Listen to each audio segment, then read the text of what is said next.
Social enterprises are social mission-driven businesses that create decent jobs, empower communities, and nurture the environment. They strive to be financially viable and sustainable while serving their primary stakeholders, usually the poor and the marginalized. Social enterprise has been showing promise.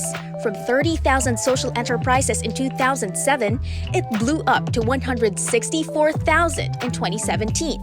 And they come in various forms and sizes. They engage in production, marketing, and trading a wide range of products. They undertook social innovations with various marginalized sectors that resulted in successful models for reducing poverty, living up to their mission of improving the quality of life of people, community, and their living environments. Before the pandemic, social enterprises were thriving and successful in reducing poverty among its stakeholders. My name is Neil Francis C. Rafisura. I am from Salay Handmade Products Industries Incorporated from Salay, Misamis Oriental, Philippines. We are a manufacturer of a handmade paper made from abaca fiber. We support a community. Meron tayong mga 100 more or less na mga artisans na nandito sa Salay, Misamis Oriental na ating sinusuportaan for 34 years. We've been making a lot of greeting cards actually because yun yung ating produkto at pina-export natin yan 90% sa iba't ibang lugar ng mundo. My name is Vi Reyes. I am the CEO, the Chief Executive Officer of Bote Central. Bote Central is our family social enterprise. I am also the concurrent president of the Philippine Coffee Alliance. This is a network organization of smallholder coffee farmers and entrepreneurs and all the other stakeholders in the coffee value chain. We'd like to improve and include. We'd like to be inclusive as much as possible. Human Nature is actually more than a decade old. We're 11 years. This year, we started in 2007, 2008. That was a time when social enterprises were only beginning to gain traction in the global stage. The identified problem that we saw in wages that were way below what is needed for people to have better quality of life. In response to the problem of providing livelihood for GK communities as well as addressing the problems with in-work poverty, we started Human Nature, and given that was the problem that we had in mind, and to be able to address those problems that we've identified, we've really crafted our policies to answer those specific problems. The United Nations considered social enterprises as game changers in accelerating the achievement of the Sustainable Development Goals, or SDGs. These include the ambitious targets of zero poverty, no hunger, and resilient and sustainable communities. Then, this happened. The pandemic has taken its toll on everyone, including the social enterprise sector. The Institute for Social Entrepreneurship in Asia and the Poverty Reduction through Social Entrepreneurship Coalition, with the support from Oxfam Pilipinas, Synergy Project Philippines, TRIA Southeast Asia, and Peace and Equity Foundation, did a research to know the impacts of the pandemic to social enterprises in the Philippines. Through a survey, a big majority at 96% said that they had some downturn to major downturn in terms of overall impact. A third of the social enterprises surveyed reported a 100% decline in revenue. Social entrepreneurs pursued innovation in their products, processes, and social enterprise models. Started doing some brainstorming, with our product development people on how can we take some or make some opportunity out of the pandemic, and then that's when parang nakita namin yung old product namin na ginagamit namin sa mga wallets at sa mga bags, yung aming isang produkto na tear-resistant na papel na pwede siya magiging face mask, dahil nga during that time may panawagan ang government na we have to wear face mask to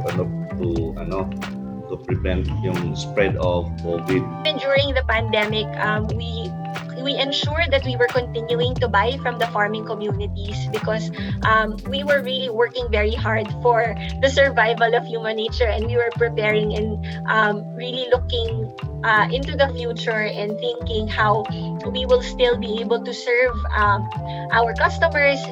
So part of that was ensuring also that we would continue to buy the ingredients from our farming communities, so it not just help them in terms of being able to have continuous income during the pandemic, but it also helped us to ensure business continuity even beyond the pandemic. Also, social enterprise models promoting food security through sustainable agriculture and fishery and social franchising have become even more relevant during the pandemic. The challenge that we faced during this pandemic was coming up with a product that will cater to the market, the local market, since pandemic has brought or has diminished the purchasing power of the local market and travel was restricted. The pandemic made us open our eyes and come up with a product that would match the pandemic situation or would make us get over the pandemic. But the product that we have or we came up that was brought about by the pandemic was not really new. We were actually thinking about this product 9 years ago. In the midst of this worldwide crisis, social enterprises are in the forefront of innovating and engaging the poor as transformational partners.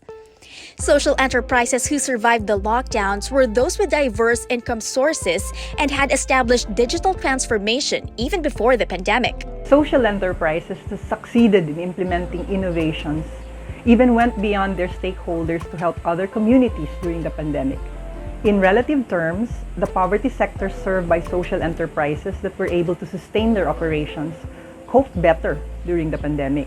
For example, women stakeholders of social enterprises that had a gender program didn't experience the usual difficulties of being overly burdened because household and care work were shared between mothers, their husbands, and children.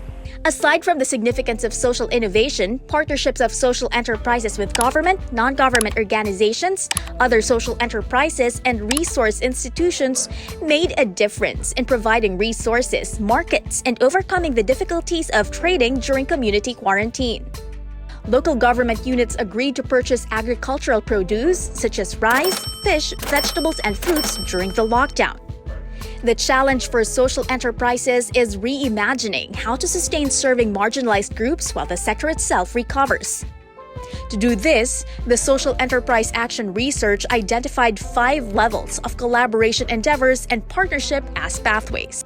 Partnerships for Sustainable, Agile, and Gender Transformative Enterprises, or Partnerships for SAGE. This endeavor entails assistance to social enterprises to become enablers for women's economic empowerment side by side with building and developing their entrepreneurial management competencies to become adaptive and resilient to the negative impact of pandemics and other future shocks. Second is a massive program for new social entrepreneurship and enterprise development, or New Seed. Social enterprises need support from resource institutions, governments, and the private sector to develop new social enterprises for the recovery of the marginalized sectors that are not currently reached by social enterprises. It entails systematic study to map out the location of marginalized sectors and invest in gender-inclusive situation and needs assessment, as well as undertaking economic subsector studies to define new opportunities where large numbers of the poor can be engaged as workers, suppliers, clients, and partners of new social enterprises in subsectors with potentials for growth. The co-creation of an enabling ecosystem for social entrepreneurship and enterprise development amidst COVID-19. Social enterprises would be assisted to integrate gender-transformative agenda that could systematically address the inequities of unpaid care work into a new, inclusive care economy that work for everyone. Engaging the youth is also necessary to address aging farmers and ensuring the development of a successor generation of social entrepreneurs. Introduction of innovation in agriculture can engage youth through to information communication technology can lead to the development of e-commerce platforms. It diversifies the value chain to be more sustainable while exploring development for an inclusive economy. Harnessing the power of social entrepreneurship and cross-sectoral collaboration. The Poverty Reduction through Social Entrepreneurship Coalition is engaging government as part of its Social Enterprise Recovery Initiative. The government sector plays a vital role in assisting social enterprises towards inclusive recovery. The enactment of the Poverty Reduction through Social Entrepreneurship Bill and putting in place appropriate government programs and services are crucial for inclusive recovery and building back fairer. Important features of the Poverty Reduction through Social Entrepreneurship Bill includes the identification of strategic economic subsectors or value chains where the poor are concentrated or could be major players and where government investments can be focused so that social enterprises can actually reach bigger numbers of the poor. Another feature is the provision of hybrid financing, a combination of grants for capacity development as well as enterprise financing that can be in the form of non-collateralized loans with a guarantee fund pool, as well as tax incentives, tax credits, and special allocations for government procurement. Inclusive recovery and building back fairer is a collective decision, a commitment from different sectors to do their fair share to uplift the lives of the marginalized. Through these social enterprises, the poor and marginalized sectors they serve can better recover. And as social enterprises recover, they can better fulfill their role as accelerators of the Sustainable Development Goals towards a better and fairer future where no one is left behind.